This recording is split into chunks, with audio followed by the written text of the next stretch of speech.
first, if you would please join me. I got sad news a little while ago that we lost 4 Marines today in Norway as part of a NATO exercise. And if we could just have a moment of silence for them. Yeah, that's great.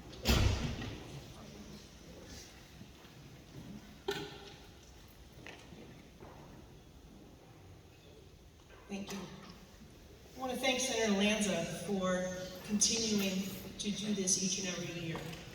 It's so critically important, as he said, that we all come together to recognize the contributions of our Vietnam veterans and to give you all a proper welcome home. I want to congratulate my good friend, Jean DiGiacomo.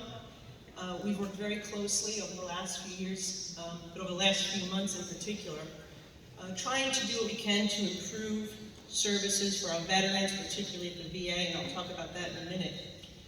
But Gene has become a great advisor to me on veterans issues. He's become a member of my monthly roundtable, of which I know some of you are as well. And he's also one of the newest members of the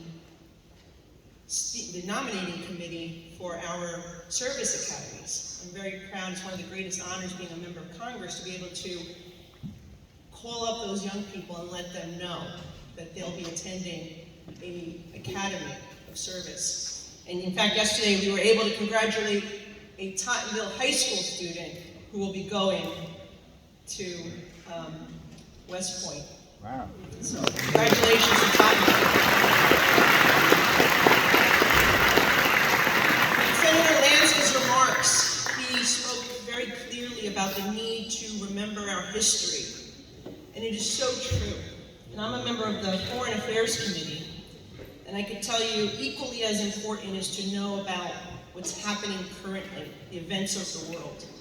It's often hard to keep up with because there's so much changing day by day. It's the same actors he mentioned earlier. Russia, China, now we have Iran, closer to a nuclear weapon. We see socialism spreading through South America, Venezuela, Nicaragua, of course, Cuba. Cuba allows an intelligence base 90 miles from our shores. We have Putin wanting to put back the Soviet Union. And we have China, which we rely on for way too much. And we need to also pay attention, not just our young people, but those in government, about what is happening in our world and how do we better position ourselves to protect ourselves, to ensure that we don't lose more men and women, as those we just saw on the screen. The reality is we need to bring our supply chain home. We cannot rely on China for our medications and other critical supplies. We need to be energy independent. If you look at what's happening in Europe right now, where 40% of their natural gas comes from Russia, and that's why they're beholden. We can't allow that to happen here. We need to ramp up domestic production. And at the end of the day, it's all about making sure that we at home protect our veterans.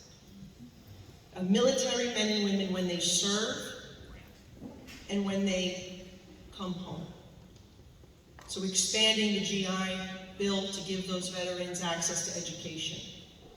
Making sure that there's health care coverage when it comes to the burn pits. Adding 21 illnesses to that coverage. But as Jean said, we need to make sure that we have health care access for all of you.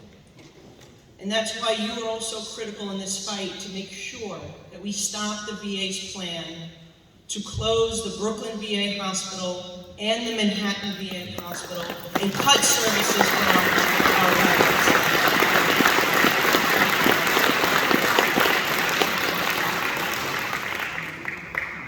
If we want to thank our veterans and show appreciation, we have to make sure that they have the services and the health care and the benefits that they need and deserve. And that's what I'm committed to, and I want to thank all of you who will work with us to make sure that that doesn't close.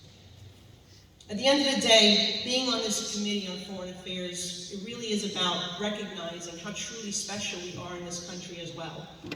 And it is because of all of you who served that we have the freedoms that we enjoy, that so many other countries across the world do not have.